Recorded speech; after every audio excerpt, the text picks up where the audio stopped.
시몬, 너는 좋으냐? 낙엽 밟는 소리가. 낙엽을 밟으면 영혼처럼 온다. 낙엽은 날개 소리와 여자의 옷자락 소리를 낸다. 가까이 오라. 우리도 언젠가는 낙엽이리니 가까이 오라. 밤이 오고 바람이 분다. 시몬, 너는 좋으냐? 낙엽 밟는 소리가. 자, 이렇게 낙엽 밟는 소리가 사각사각 여인의 옷자락 소리 같다라고 노래했던 시인의 시가 입에 붙는 그런 때입니다. 길거리를 지나가다가 차이는 낙엽을 한번 사각사각 밟아보면서 시인이 노래했던 가까이 오라, 밤이 오고 바람이 분다 라는 구절 한번 음미해 보면 어떨까요? 자, 이렇게 좋은 계절입니다. 그래서 이제 며칠 전에는 이게 봄은 화려한 계절이라고 표현을 하는데 가을은 그럼 그것에 대비해서 어떤 계절이라고 표현을 해야 될까? 한번 주변 사람들한테 물어봤어요. 그랬더니 대부분이 쓸쓸하다, 고독하다 그렇게 표현을 하더라고요. 또 쇠락이지 않겠느냐, 또 뭐 겨울을 준비하는 계절이지 않겠느냐 등등의 표현들을 하시더라고요. 근데 이제 저는 다른 표현을 좀 쓰고 싶었어요. 이 봄의 그 생동함을 뒤로 하고 여름의 그 뜨거움과 몰아치는 폭풍우를 전부 다 견디고 피어난 꽃들도 아름답고 또 자기 본분을 다 하고 마지막까지 예쁜 모습으로 물들어가서 단풍으로 지는 그 잎들도 아름답고 또 뿐만 아니라 자기의 그 신분을 유지하기 위해서 정말 가지에 꼭 붙어 있었던, 그래서 우리에게 열매로 맺어준 그 결실물들도 너무 감사하고, 그래서 가을은 인고의 결실을 맺는 참 그런 계절이 아닌가 싶은 생각이 들었습니다. 그래서 더욱이나 땡스기빙 데이가 가을에 있는 이유가 이 모든 것을 다 이기고 승리한 농작물에 대한 감사와 그것을 주신 또 창조주에 대한 감사를 표하는 것이 아닌가 싶습니다. 그래서 이제 더욱이나 올 가을 같은 경우는 우리가 봄부터 좀 황사가 심해서 이게 맑은 날을 좀 보기가 힘들었잖아요. 여름마저도 폭풍우가 좀 한번 지나가고 나면 하늘이 맑아지려나 기대를 했는데도 불구하고 그 폭풍우마저 한반도를 비켜가는 통에 우리가 맑은 하늘을 보기가 힘들었죠. 근데 그 맑은 하늘이 드러나면서 어찌나 기분이 좋던지 그 파란색이 확실히 사람을 좀 안정되게 하고 희망에 부풀게 하고 그런 그 세계 심리가 작용하는 게 맞는 것 같아요. 근데 이제 그 하늘이 그냥 파랗고 높기만 하면 좀 공허하고 쓸쓸함이 더해질 텐데 거기에 하얀 구름무리들이 또 이리 몰려다니고 저리 몰려다니고 하는 걸 보니까 어렸을 때 그 환상의 하늘바다에다가 그 구름들의 모양을 상상으로 이 모양 저 모양 그렸던 그 추억들이 떠올라서 더욱 아름다운 가을 하늘이었습니다. 근데 오늘은 조금 황사먼지, 미세먼지가 좀 있네요. 자, 근데 이제 이렇게 좋은 가을날 또 세상을 바라보니까 정말 상식이 존재하는가에 대한 의문과 불신이 들어서 좀 우울감이 오기도 했어요. 특히 그 정치 지도자 분들이라는 분들의 그 어이없는 언행들을 보면 저같이 그냥 정직이, 우리 집에 가훈이었거든요. 정직이 최선의 정책이라고 배웠던 우리 보통 사람들에게는 이거 어떻게 해야 되나, 저런 겉모술수 속에서 이게 살맛이 좀 없어지더라고요. 살맛이 없어져서 그 중에 이제 송강호가 주연했던 그 설국열차인가 그 영화 한 몇 년 전에, 한 3년 전에 나왔었죠. 그 영화 속에서 보면 이 머리칸, 그게 이제 헤드 컨트롤이라고 그러나요?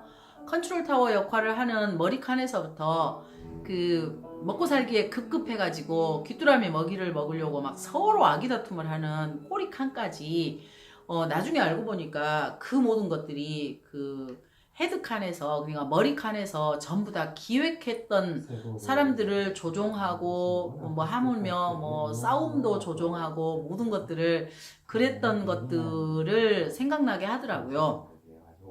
근데 이제 그렇다면 우리도 그 정치 지도자라는 사람들 또는 뭐 여론 뭐 오피니언 리더라고 하는 층들에 의해서 기획된 삶을 살고 있는가?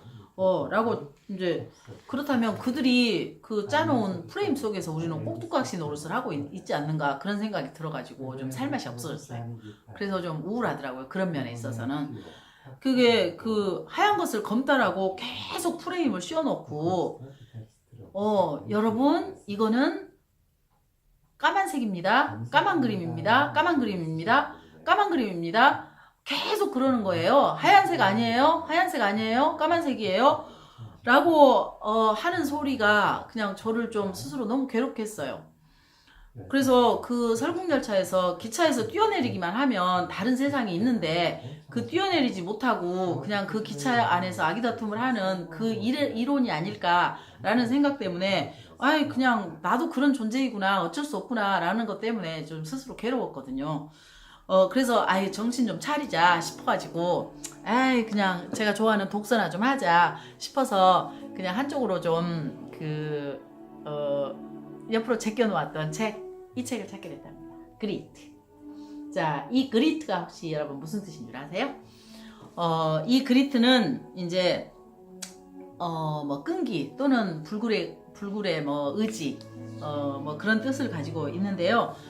저도 이제 교육학을 전공한 자로서 대학원에서 그 부모 교육하고 아이의 성취 관계 속에서 이 민주적인 부모가 아니고 뭐 거의 방임 속에 있거나 아니면 불우한 환경 속에 있는 아이들이 자기 성취를 이뤄내는 것에는 분명히 다른 요인이 있을 거다라는 가설하에 제가 생각했던 이제 주변에 뭐 그 참고 문헌들을 찾아보고 이 탄력성이라는 단어를 찾게 됐거든요. 그래서 그 탄력성을 매개로 한 것에 대한 논문을 썼었는데 그 탄력성은 영어로 이제 resilience였고요. 그 탄력성은 고무공이 푹 누르면 푹 들어가지만 다시 회복하는 회복력을 이야기하는 거였거든요. 그러니까 이 그리트하고는 조금 성격이 좀 다르다고 볼 수 있어요. 제가 보았던 그 탄력성하고는. 그러면 우리가 이제 그 20세기에 있어서 우리나라 탈옥수 중에 유명한 탈옥수가 있었죠. 세계 탈옥수 신창원. 그분 같은 경우도 뭐 지능지수가 매우 높다고 하는데 그 지능지수가 높은 것을 탈옥을 해서 뭐 3년 7개월인가를 최장 탈옥해서 그 민간인으로 살아갔던 사람이잖아요.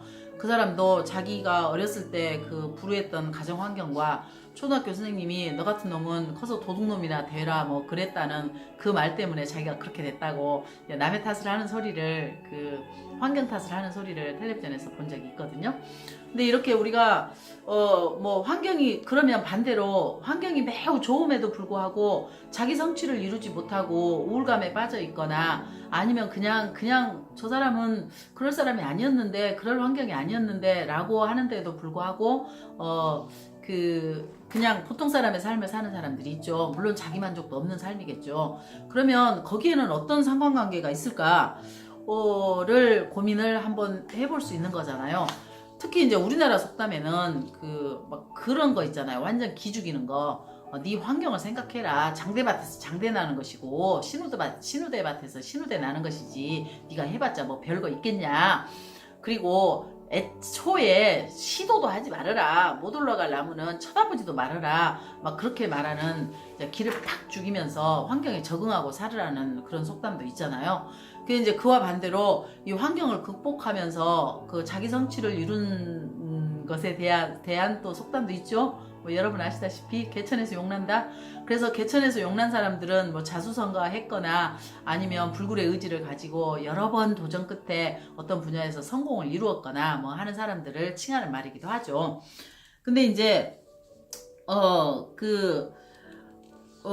이게 그 자기 성취를 이루고 또 어떤 분야에 있어서 최고 권위자가 된다는 것은 이 바로 이 그리트 때문에 그렇다라는 이분이 쓴 책이 이제 펜실바니아의 심리학과 교수인데 이 그리트에 대해서 쓴 것을 보고 맞아, 이게 탄력성보다는 이 그리트가 중요하구나 그런 생각을 하게 됐어요.